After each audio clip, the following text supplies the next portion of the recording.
অতএব এটা কোন গোষ্ঠীর আন্দোলন ছিল না, 18 কোটি মানুষের আন্দোলন ছিল। অনেকে বলেছেন আমাদের দলের এতজন শহীদ হয়েছে। আমরা বলি যে শহীদরা কোন দলীয় সম্পত্তি নয়, শহীদরা জাতির সম্পদ। একবারের জন্য জামাতে ইসলামী বলে নাই যে আমাদের এতজন শহীদ হয়েছে। আমরা প্রতিজন শহীদকে সম্মান করি এবং জাতির সম্পদ হিসাবে তারা সবাই আমাদেরও সম্পদ। আহত বঙ্গ যারা হয়েছে তারা এখনো কষ্টে কাতরাচ্ছে।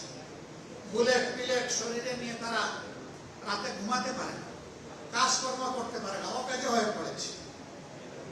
তাদেরকে যেভাবে স্বীকৃতি এবং সম্মান দেখানো উচিত সেটা দেখানো হচ্ছে না। আমরা পরিষ্কারভাবে দাবি জানাই,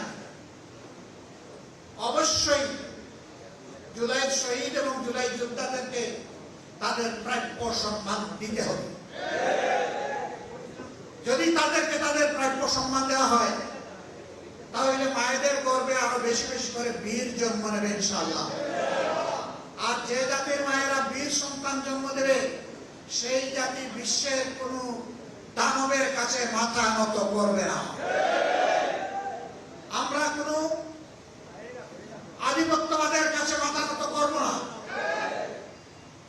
অনেকে আমাদেরকে পার্টি নন গ্রাটা, মানে তাদের দেশে এই পার্টিকে তারা বরণ করবে না বলে ঘোষণা দিয়েছে। আমরা এগুলা কেয়ার করি না। আল্লাহ তাআলা বাংলাদেশে জন্ম দিয়েছেন, এই বাংলাদেশের লাভপতি হচ্ছে আমাদের লাভ। এই বাংলাদেশ নিয়েই বাঁচতে চাই, এই বাংলাদেশের জনগণের জন্য লড়াই করতে চাই, এই বাংলাদেশের জনগণের হাতে হাতে তাদের অধিকার তুলে দিতে চাই। এর আগ পর্যন্ত আমরা থামবো না ইনশাআল্লাহ। সম্মানিত ভাইয়েরা, আপনারা সব জায়গায় রুখে দাঁড়ান। আপনি রুখে দাঁড়ালেই আপনি বাংলাদেশ, আপনি মাথা নত করলেই একদম সর্বনাশ। এই হারা যাবে না, জিততে হবে ইনশাআল্লাহ। অশুভ শক্তির বিরুদ্ধে বুক